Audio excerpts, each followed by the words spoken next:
দেখবো ক্ষয় কাজ নাকি ক্ষয়, তারপর হচ্ছে বহন বা অপসারণ,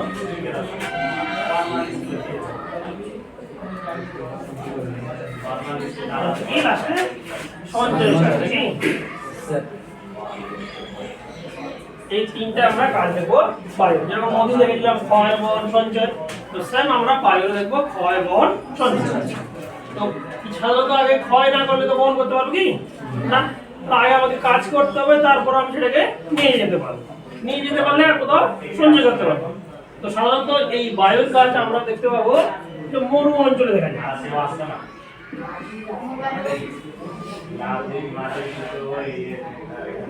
সব থেকে বেশি হচ্ছে মরু অঞ্চল, হ্যাঁ এমনি সাধারণত এই অঞ্চলগুলো দেখা যায়। এছাড়া আমরা কি বললাম যে সমুদ্র তীরবর্তী উপকূল অঞ্চলে বা নদীর তীরবর্তী উপকূল অঞ্চলে বায়ুর কাজ আমরা দেখতে পাই। তো এই বায়ুর ক্ষয়কার্যের ফলে অনেক রকম ভূমিরূপ গড়ে উঠেছে, বুঝিস, এগুলো আমরা স্টেপ বাই স্টেপ দেখবো। তো আমরা প্রথমে দেখেছিলাম যে নদীর ক্ষয়কার্যের পর সব থেকে ভূমিরূপ পরিবর্তনকারী একটা শক্তি হচ্ছে বায়ু নাকি। এবং আমরা দেখেছিলাম যে 70% কি করে থাকে, নদী করে থাকে। যে ভূমিরূপ পরিবর্তনে সব থেকে গুরুত্বপূর্ণ ভূমিকা হচ্ছে নদীর, তারপর হচ্ছে বায়ু। তো বলে যে 16% ভূমিভাগ বায়ু দ্বারা কার্য দ্বারা বিবর্তিত হয়।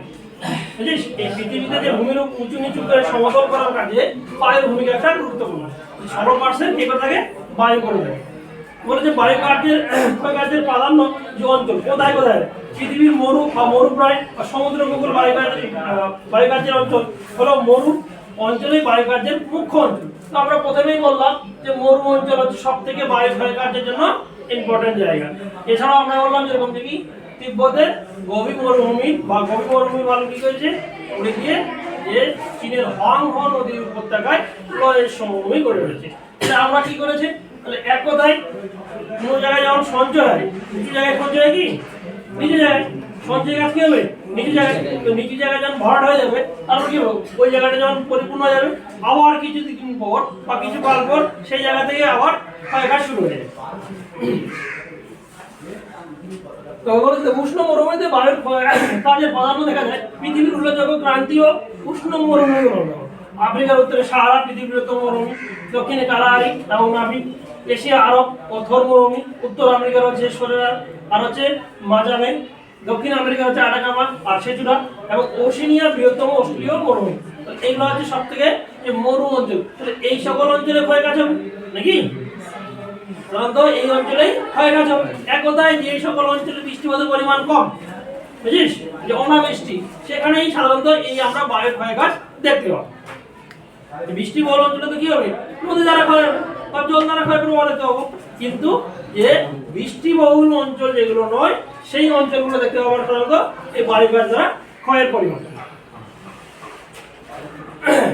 তারপরে পৃথিবীর উল্লেখযোগ্য উপক্রান্তীয় শীতল অঞ্চল, শীতোষ্ণ মরুভূমি অঞ্চল। তাহলে পৃথিবীর কি আছে, এগুলো যেগুলো আমরা দেখলাম এগুলো কি ছিল, উষ্ণ মরু অঞ্চল। হ্যাঁ,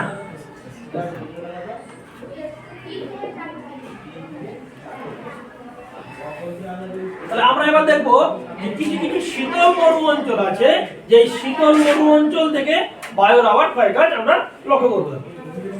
বলেছে এশিয়ার হচ্ছে গভীর পৃথিবীর বৃহত্তম শীতল মরুভূমি। তাহলে আর একটা জিনিস আমরা জেনে গেলাম, পৃথিবীর সব থেকে শীতল মরুভূমির নাম কি, শীতল মরুভূমি হচ্ছে এশিয়ার এই গভীর মরুভূমি হচ্ছে সব থেকে শীতল মরুভূমির একটা উদাহরণ। এছাড়াও কি দেখে দেবো যে হচ্ছে টাকলা কামান আর হচ্ছে কিজিল কুম ও হচ্ছে কারাকুম, উত্তর আমেরিকার হচ্ছে গ্রেট বেসিন এবং দক্ষিণ আমেরিকার হচ্ছে প্যাটাগোনিয়া মরুভূমি। এগুলো সমস্ত শীতল মরুভূমির উদাহরণ। কারণ এই মরুভূমি অঞ্চলে কি হয়, যে এতটাই বরফ যুক্ত থাকে যে এই মরুভূমি সবসময় শীতের প্রভাব বেশি। এগুলো হচ্ছে শীতল মরুভূমি, বুঝিস। আর এগুলো আগে যেগুলো দেখলাম এগুলো হচ্ছে উষ্ণ মরুভূমি, এখানে এতটাই উষ্ণতা থাকে যে সব থেকে বায়ুর ক্ষয়কাজ বেশি, কারণ এগুলো বৃষ্টিহীন অঞ্চল। আর এটা কি শীতল বরফযুক্ত, এগুলো হচ্ছে মরুভূমি কি, যে শীতল বরফযুক্ত অঞ্চল। এই মরুভূমিতে বৃষ্টিপাত নেই, শুধু বরফ বৃষ্টি থাকে। এখানে দিয়ে দেবো যে মরুভূমি কি, বলেছে মরুভূমি কি, তাহলে আমরা কাকে মরুভূমি বলবো, মরুভূমি কাকে বলবো? সাধারণত আমরা যখন দেখি যেটা সংজ্ঞা করা হয় যে দীর্ঘকাল যখন যে জায়গায় বৃষ্টিপাত হয় না, বুঝিস, যে কৃষিকাজ হয়তো কোনো জায়গায় হতো দীর্ঘকাল ধরে বৃষ্টিপাত হয়নি, বৃষ্টিপাত না হলে কৃষিকাজ হবে কি? এবং আমরা যদি আধুনিক সভ্যতাগুলো দেখি, যে হরপ্পা সভ্যতা বা মহেঞ্জোদড়ো সভ্যতা বা মিশরের সভ্যতা, তো সেই সভ্যতাগুলো কি হয়েছিল? নদী কেন্দ্রিক করা হয়েছিল কি? কৃষিকাজ যেখানে ভালো হয় সেখানে করে, যদি যেই অঞ্চলে আছে আর কৃষিকাজের জন্য দীর্ঘদিন ধরে বৃষ্টিপাত না হওয়ার কারণে কৃষিকাজ হবে না, তো সেই জায়গায় কৃষিকাজ না হওয়ার কারণে সেগুলো মরু অঞ্চল উন্নত আছে কি?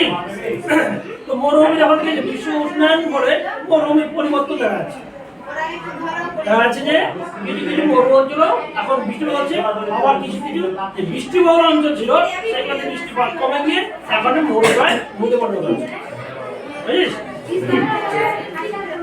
ওই দীর্ঘকাল 25 সেমি কম বলছে যে মোটামুটি দীর্ঘদিন মোটামুটি 10 বছর বা 15 বছর বা 20 বছর বা এক যুগ ধরে বৃষ্টিপাত কি হচ্ছে মাত্র 25 সেমি। তাহলে আমরা যদি দেখি 25 সেমি বৃষ্টিপাত আমরা যখন বর্ষাকালে আমাদের মোটামুটি একদিনই হয়ে যায়। আমরা যে অঞ্চলে বসবাস করি একদিনে মোটামুটি 25 সেমি বৃষ্টিপাত হয়। 25 সেমি বৃষ্টিপাত কম বৃষ্টিপাত প্রায় যে উদ্ভিদহীন বর্গময়পূর্ণ এবং মানুষের বসবাসের অনুপযুক্ত ভূমিভাগকে বলা হচ্ছে মরুভূমি। তাহলে আমরা মরুপ্রায় বা মরুভূমি কাকে বলে তার সময়টা পেয়ে গেলাম যে দীর্ঘদিন ধরে যে গড় বৃষ্টিপাত 25 সেমি কম এবং মানুষ বসবাসের অনুপযোগী উদ্ভিদবিহীন এই অঞ্চলটাকে বলবো আমরা মরু অঞ্চল। তার মধ্যে মরুপ্রায় অঞ্চল কি? মরুপ্রায় অঞ্চল বলতে সেটা এখনো মরুভূমিতে পরিণত হয়নি, হতে যাচ্ছে, বুঝিস? এই অঞ্চলকে বোঝানো হচ্ছে দীর্ঘকাল থেকে 25 থেকে 50 সেমি বৃষ্টিপাত গড় বৃষ্টিপাতযুক্ত এবং মরু অঞ্চল অবস্থান তীব্র ও ঝঞ্ঝাযুক্ত নুড়ি এবং বালুকাময় এবং মানুষ বসবাসের অনুপযুক্ত ভূভাগ বলা হচ্ছে মরুপ্রায় অঞ্চল।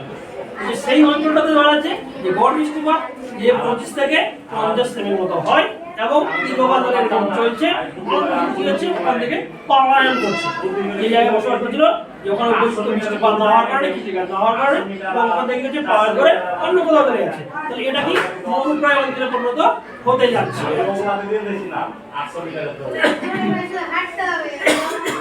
এবার বলতে দেখো বিশেষ মরুভূমি শীতল ক্যালিফোর্নিয়া স্রোতের কারণে আমেরিকা যুক্তরাষ্ট্রের ক্যালিফোর্নিয়ায়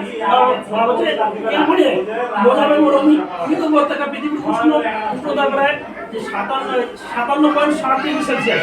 তবে এই ক্যালিফোর্নিয়া এটা আমাদের আমেরিকা যুক্তরাষ্ট্রে অবস্থিত, আমেরিকার যার গড় উষ্ণতা হচ্ছে 56 ডিগ্রি সেলসিয়াস, 7 ডিগ্রি সেলসিয়াস। সেখানে উষ্ণতার পরিমাণ আছে, এই গড় উষ্ণতা এত উষ্ণতা ওখানে উষ্ণ মরুভূমি যদি বলা হয় যে পৃথিবীর উষ্ণতম মরুভূমির নাম কি? তাহলে আমরা কি বলবো যে হচ্ছে ক্যালিফোর্নিয়ার মোজারে মরুভূমি বা মৃত উপত্যকা মরুভূমি, যার উষ্ণতা প্রায় 56.7। এছাড়া দেখো চীনের হচ্ছে তাকলা বাগান পৃথিবীর ভয়ঙ্করতম মরুভূমি। চীনের তাকলা বাগান সবথেকে পৃথিবীর ভয়ঙ্করতম মরুভূমি এবং পৃথিবীর শুষ্কতম মরুভূমি দক্ষিণ চীনের চিলি হচ্ছে আটাকামা। তার পৃথিবীর সবথেকে শুষ্কতম মরুভূমি হচ্ছে চিলির আটাকামা মরুভূমি হচ্ছে পৃথিবীর সবথেকে শুষ্কতম মরুভূমি। তাহলে আমরা এখানে কিছু শীতল মরুভূমি পেলাম নাকি গভীর পৃথিবীর সবথেকে, আর উষ্ণতম মরুভূমি কি পেলাম? মোজাবে হচ্ছে পৃথিবীর সবথেকে শুষ্কতম মরুভূমি। এছাড়া কি বললাম ভয়ঙ্কর মরুভূমি কি বললাম? চীনের তাকলা বাগান হচ্ছে সবথেকে ভয়ঙ্কর। আর কি বললাম চিলির আটাকামা মরুভূমি হচ্ছে। এই তিনটা আমরা মরুভূমির সম্পর্কে জানলাম।